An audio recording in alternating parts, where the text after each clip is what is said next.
Young and Free, Best Friends, and Zed's Renegade Fighter. Well, for those in South Australia, we'd like to see maybe some political renegade fighters off the backbench, putting up their hand, coming up with ideas, getting their nose in front of cameras and making a case for our state to go forward. Ricky Lambert joins me. Have we got a problem with the relation to energy, mining, the whole issue of steel and the manufacture of it? When we look at recent reports coming out of Queensland where Matt Canavan and Bob Catter and others have been very vocal about steel manufacture in Australia, but they're talking about Project Iron Boomerang, which of course is a rail link between the Pilbara of Western Australia and Northern Queensland. Why is it we hear right across the nation plenty of activity, Ricky, from the backbenchers up there in Queensland, but we are silent with the crickets in South Australia? It's really frustrating, Wayne, because we here in the regions and regional South Australia have a massive opportunity to really turn around what's been a decline in our regional part of the state for some time.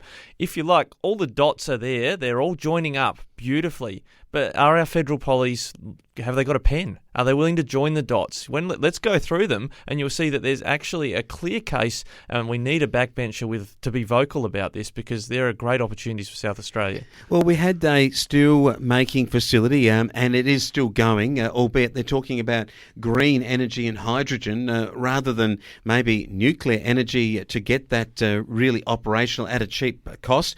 We could go back to shipbuilding at Whyalla. It was closed down back in the 80s because of the nature of ships going over to Korea and so forth, all our steel being shipped internationally.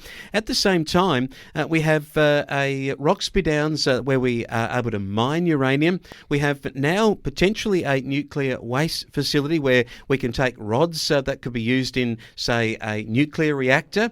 We could take that close by to a nearby waste facility without going on any major, if you like, transportation routes that would go into a capital city and so on. And so do we need a more vocal member for Grey? Do we need an independent at the next election? Do we need somebody who's going to stand up and say from the rooftops, we should be putting a nuclear reactor in the northern part of the outback of South Australia and join the dots and start to manufacture steel again at a higher level, a lot more of it, and make ships and other things here in this great state?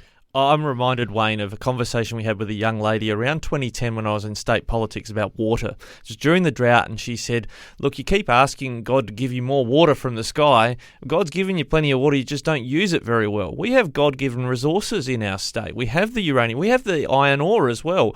We have the copper and the other resources to make this stuff, and we've got the capacity built by previous governments to do it. But it's really frustrating to see in other states, you've got very strong advocates for Queensland or Northern Australia, as they like to call it, to shift the industry there. They're calling it Iron Boomerang. Well, the boomerang's not going to come back to South Australia if we don't take this opportunity now to build our own industrial base. And it's a very interesting article in Advanced Australia. It talks about 57% of the world's steel being made in China. Matt Canavan says that at the moment we have the opportunity in Australia to address that issue. We have the raw materials that we do actually put in ships and send to China.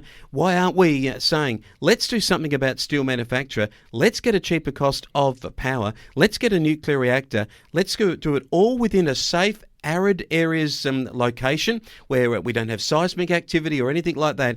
Let's talk about this. Let's get it on the table. Where are you, Rowan Ramsey? Well, I'm going to talk about in the next hour in agriculture, we're going to look at the relationship trading with China and how they really like our iron ore and our copper, and it's good quality stuff.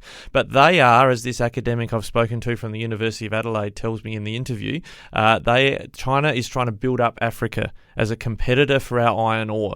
So we've got to get smarter and actually build our capacity up to produce high quality iron, steel, because China is trying to work up competition so then they can smash us just like they did on wine and barley because they'll have somewhere else to get the iron ore. It's a very real problem that needs to be addressed in South Australia and really soon. As always, I think the best thing that we can do, if it's an election year, you'd expect that you'd be hearing this policy being shot out from the rooftops, but the silence is deafening.